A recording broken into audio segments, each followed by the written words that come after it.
जो मैं बात अभी बोलने जा रहा हूँ, ये बहुत सारे लोगों ने नोटिस किया होगा और आपने भी ऑब्ज़र्व किया होगा इस चीज़ को अपने अंदर या फिर देखा भी होगा कभी ना कभी आपके साथ ये चीज़।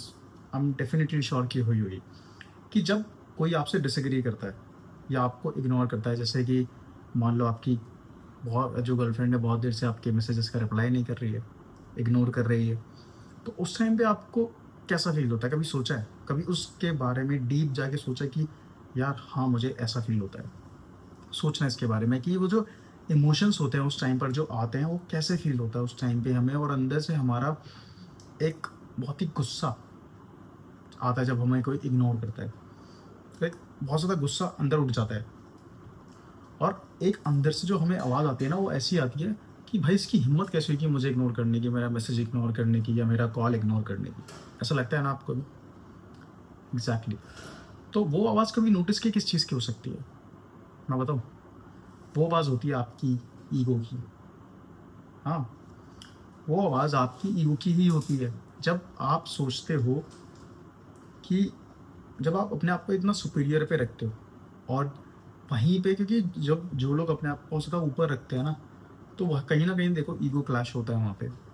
और जो ऑथर है एक बुक के, वो है ईगो इज़ द एनिमी, उस बुक का नाम है ईगो इज़ द एनिमी।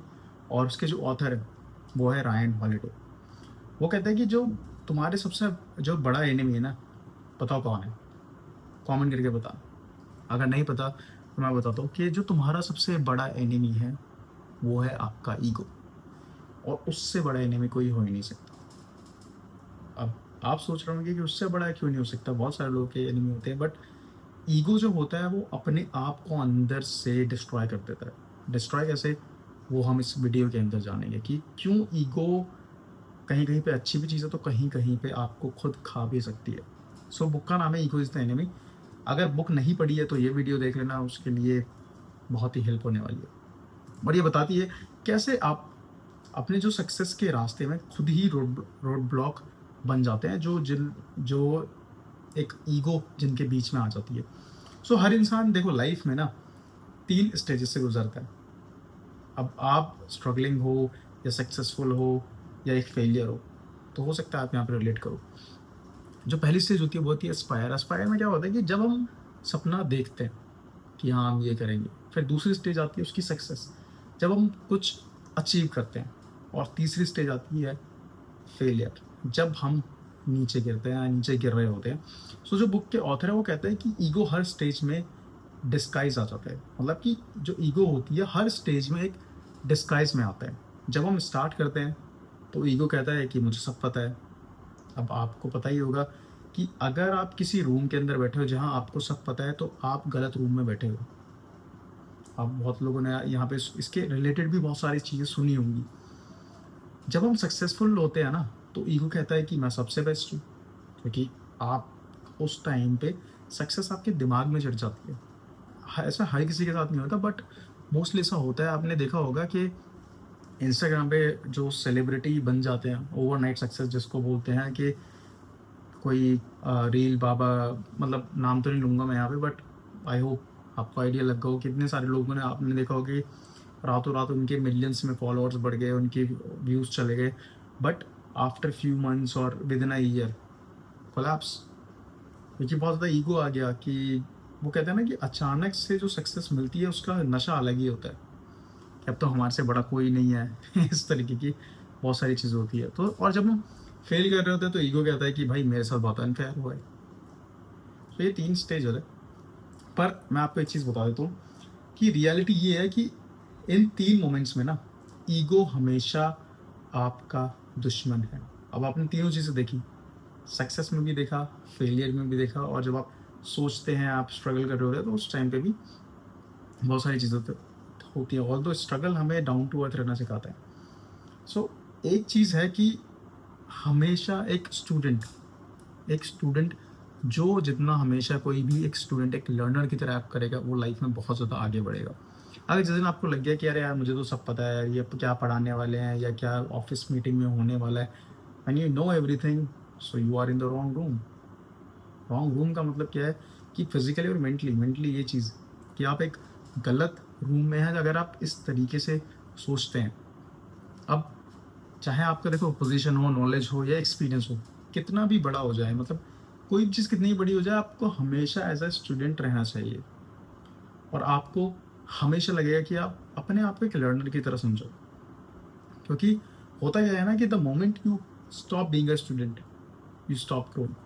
देखो जो लर्नर होता है, जो हमेशा बोलता है कि मैं लाइफ टाइम लर्नर हूँ, ठीक है, I am not perfect but I am on the way to become a perfect. So ऐसा कोई परफेक्शनिज्म कोई चीज़ तो होती नहीं है। अब जैसे एक चीज़ है कि विराट कोहली ने, देखोगे आपने इतने रन बनाए उन्होंने, तो क्या उन्होंने कभी ये देखा कि भाई मुझे तो प्रैक्टिस की ज़रूरत ही नहीं है, मैं तो इनफ हूँ?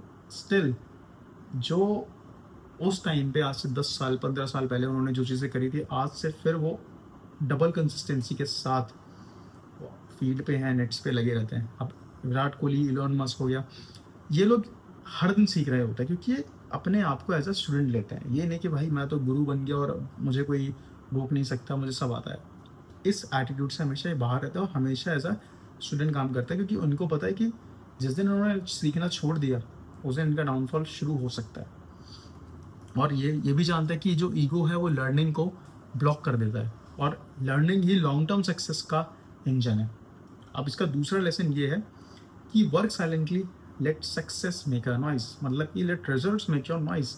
ये आजकल आपने सब लोगों ने इंस्टाग्राम पे अपने गोल्स बताने में हर कोई बिजी है ना। जितने भी लोगों का आपने देखा हो, सब बिजी हैं, सब सक्सेस से शोर मचा रहे हैं, लेकिन सक्सेसफुल वो नहीं हो रहा, हो भी रहा है जो शोर मचा के कर रहा है, बट चांसेस उसके ज़्यादा हैं जो साइलेंटली काम कर रहा है।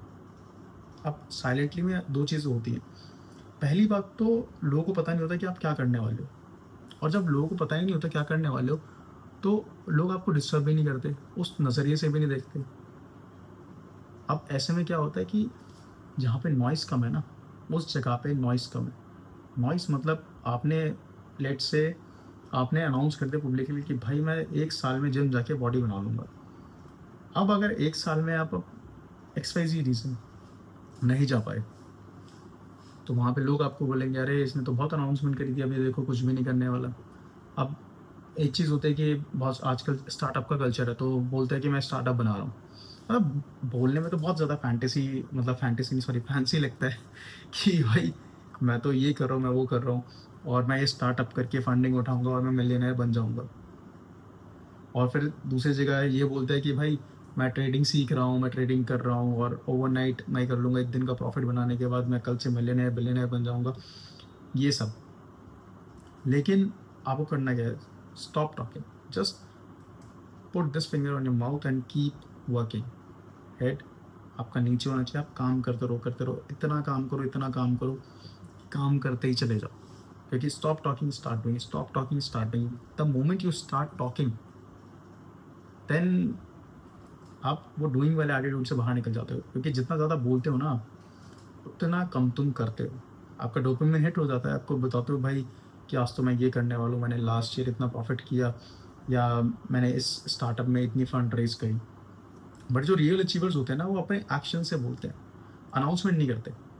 और इसका जो, इसी से याद आता है यहाँ पे जो तीसरा लेसन है इसका, वो है ईगो डिस्ट्रॉयज टीम वर्क। क्योंकि होता क्या है ना कि जब ईगो बढ़ जाता है, आसमान पे होता है, तो आप जो दूसरे को जो ओपिनियंस होते हैं उनको आप इग्नोर करना स्टार्ट कर देते हो। यही होता होगा, आपने देखा भी होगा कि धीरे धीरे करके जब आप करते हो, कोई भी चीज़ करते चले जाते हो, फिर क्या होता है, एक टाइम पे आपको लगता है कि भाई मैं बेस्ट हूँ, मैंने ये चीज़ को खड़ा किया है, सारी चीज़ें करी है, बट अपने आइडियाज़ को अल्टीमेटली समझने लगते हो। मतलब कि समझ रहे हो, उस चीज़ का मतलब ये है कि एक तो क्या होता है कि इससे जो रिलेशनशिप्स होते हैं वो टूट जाते हैं, मतलब वीक हो जाते हैं। क्योंकि जब आप किसी की सुनते ही नहीं हो और आपकी ग्रोथ रुक जाती है, तब आपको लगता है कि you are the smartest person in the room and you are in the wrong room. क्योंकि रायन कहता है कि if you can't work with others you can't go far. अब कोई भी चीज़ देख लो, कोई भी चीज़, आपको अभी तक आप जिस स्टेज पर आए हो, आप अकेले तो आए नहीं होंगे, आई एम टेलिंग यू। अब आप सोचते हो कि आपने जितना भी हार्डवर्क किया खुद से किया, नहीं, बट उसके पीछे आपकी फैमिली होंगी, आपके फ्रेंड्स होंगे, जहाँ जिससे जो जैसे लगे वैसे। हर जगह किसी न किसी ने आपके साथ स्ट्रगल किया है, भले ही आप चाहे उसको कॉन्शियसली नोटिस करो या सब कॉन्शियसली उसको नोटिस ही ना करो। क्योंकि जितना बड़ा ड्रीम होता है ना, उतनी बड़ी उसके लिए टीम चाहिए होती है। और टीम तभी बनेगी जब आपका जो ईगो होगा वो छोटा होगा। आप एक नज़र से देखते हो कि भाई ठीक है, लर्नर की नज़र से देखते हो कि भाई ठीक है, मुझे इस लाइफ में ये सारी चीज़ें करनी है, तो मुझे एक बड़ी टीम की ज़रूरत पड़ेगी। और इसका एक और डीप पॉइंट है जो है कि ईगो मेक्स यू ब्लाइंड। जब तुम्हारा ईगो डोमिनेट करता है, और एक चीज़ का ध्यान रखना कि जब ईगो हमारे सर चढ़ कर बोल रहा होता है, हमें ये सब रियलाइज़ नहीं होता। हमें रियलाइज़ कब होता है, तब इसका थर्ड वो आता है, जब फेलियर के रास्ते पे होते हैं या हम फेल कर रहे होते हैं, तब हमें समझ आता है कि यार हाँ, उस टाइम पे ये चीज़ सही थी। तो अब उस टाइम पे क्या होता है कि तब अपने जो फ्लॉज होते हैं ना अंदर, हमारी कमियां जो होती हैं, हम उनको देखना ही बंद कर देते हैं और हमें लगता है कि सामने वाला बंदा गलत है, क्योंकि हमारे ऊपर सक्सेस का भूत सवार होता है कि अब तो सक्सेसफुल हो गया और अब हमें लगता है कि यही परमानेंट है, अब यहाँ से कोई डाउनफॉल कुछ नहीं हो सकता। लेकिन तुम सोचने लगते हो कि तुम परफेक्ट हो, और ये इल्यूजन सबसे ज़्यादा डेंजरस होता है किसी के लिए भी, क्योंकि ego is the enemy of truth. आपको ईगो वो चीज़ें दिखाएगा जो आप ब्लाइंड हो चुके हो ना, आप वो देखोगे ही नहीं, क्योंकि अगर तुम सीखना छोड़ दोगे तो दुनिया आगे बढ़ जाएगी। बहुत सिंपल सी बात है। आप सक्सेसफुल हो क्योंकि आप ग्रो कर रहे थे, सीख रहे थे उस चीज़ को, और अगर आपने सीखना बंद किया तो आप वहीं रुक जाओगे, वहीं रह जाओगे, क्योंकि ह्यूमिलिटी इज पावर। जो लोग सक्सेसफुल होने के बाद भी हम्बल रहते हैं, वो हम्बल कैसे रहते हैं, कभी सोचा है आपने? यहाँ से हम्बल रहते हैं। जब आप यहाँ से हम्बल हो, ये नहीं कि आपने 2-4 लोगों के लिए इधर इधर रील वगैरह बना के डाल दिया और कर दिया देखो मैं कितना हम्बल हूँ। हम्बलनेस यहाँ से आती है, ठीक है? जब आप हम्बल होते हो, आपके एटीट्यूड, आपके बिहेवियर, हर चीज़ में वो चीज़ दिखती है। और जो लोग हम्बल होते हैं वही लॉन्ग टर्म में विनर्स भी होते हैं। अगर आप अपनी सक्सेस को सिर्फ एक फेज समझो, ठीक है, ठीक है, एक फेज है, ये भी निकल जाएगा, इसके बाद आएगा, और ग्रैटिट्यूड के साथ जियो, तो ईगो कभी कंट्रोल करेगा ही नहीं, ओवर पावर आपको कर ही नहीं पाएगा। क्योंकि अब देखो, ईगो हर किसी में होता है कहीं कहीं पे। अब मैं बोलता हूँ कि कोई ऐसी जगह है जहाँ आपको रिस्पेक्टफुली ट्रीट नहीं किया जा रहा, तो वहाँ आपका ईगो बीच में आ जाएगा कि मुझे ऐसी जगह नहीं जाना। और आपके साथ ऐसा होता होगा डे टू डे लाइफ में, आपको लगता होगा कि यार नहीं, this place is not good for me, और यहाँ पे लोग मेरे को अच्छे से ट्रीट नहीं करते, तो मैं नहीं जाऊँगा। That is your ego. But I know everything, और ये सामने वाला जो भी है मेरे से होता कौन है, इसकी औकात क्या है, दिस इज़ योर ईगो। ये ईगो डिफाइन करता है कि आपको, आप सोचते हो कि भाई सामने वाला कुछ भी नहीं कर सकता। तो इस तरीके से ही होता है। और एक चीज़ पता क्या है कि इसे कम भी नहीं किया जा सकता, पर कंट्रोल किया जा सकता है over the time. So next time जब आपको लगे कि मैं सबसे बेटर हूँ, तब इस वीडियो को ज़रूर याद रखना। कुछ लाइंस को भी याद रखें जो मैंने इसके अंदर बोली है, और हो सकता है वो चाहे तो आप फिर से वो वापस से एक रिपीट मोड पे चला के इस वीडियो को देख सकते हो। इस वीडियो, इस चैनल के सारे वीडियोस को ड्राइव कर रहे हो, जो भी कर रहे हो, कि देखने की ज़रूरत नहीं है। आप एक प्लेलिस्ट चालू करो और पूरे रास्ते पर उसको एक प्रोडक्टिव बना सकते हो। खैर, और एक चीज़ का ध्यान रखना कि सक्सेस जो है ना, वो कभी परमानेंट नहीं होती। सबका डाउनफॉल आता है, एक फेज़ आता है, एक कंसिस्टेंटली फेज़ आता है, जहाँ पे वो लोग कंसिस्टेंट हो जाते हैं, एक मतलब एक तरीके से ना वो साइडवेज हो जाते हैं, मतलब वो एक सर्वाइवल स्टेज पे पहुँच जाते हैं कि हाँ, हम टॉप 10 में पहुँच गए, टॉप 3 में, टॉप 1 पे, तो वहाँ पे अब वो सर्वाइवल रह जाता है। मतलब अब वहाँ पे उस प्लेस पे उनको सर्वाइव करना है। और जब आपकी लर्निंग कभी ख़त्म नहीं होती, तो आप क्या क्या होता है कि आप अपनी एस्पिरेशंस में हम्बल रहते हो, gracious in your success and resilient in your failures. एक चीज़ का हमेशा ध्यान रखना, आप लाइफ के किसी भी फेज से गुजरो, आपकी जो होप है ना, जो आपका विजन है, वो कभी मरना नहीं चाहिए। भले ही आपकी चाहे कितना भी ईगो है वहाँ पे, कोई भी चीज़ है, तो अपने ईगो को कभी ओवर पावर मत होने दो। अपने ईगो को अपने ऊपर कभी रूल मत करने दो, उसको हावी मत होने दो, और अपने काम को अपनी आइडेंटिटी बनाओ कि लोग जाने ये बंदा ये करता है। अपने वैल्यू को एक्शन से प्रूव करो।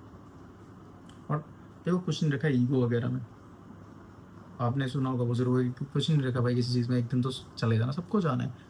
बट ईगो से क्या है ना, कभी आपका बिहेवियर वो अच्छा नहीं जाएगा, 2 मिनट के लिए चल जाएगा, हाँ चलो ये है, बट हमेशा लॉन्ग टर्म में वो आपका इंसान कैसे याद रखेगा, वो बहुत ज़्यादा इंपॉर्टेंट करता है। तो आपके रिलेशन, ऑफिस रिलेशन, कॉलेज में रिलेशन, स्कूल में, कहीं भी हैं आप, आप अपने बिहेवियर के उससे जाने जाते हो। ये नहीं कि आप बहुत पढ़ते थे, जो भी क्लास में फर्स्ट आता था आपके, जो भी आपका होगा, आपने कभी याद है कि फर्स्ट से लेकर 9th में कौन बच्चा फर्स्ट आता था, कौन कैसा था?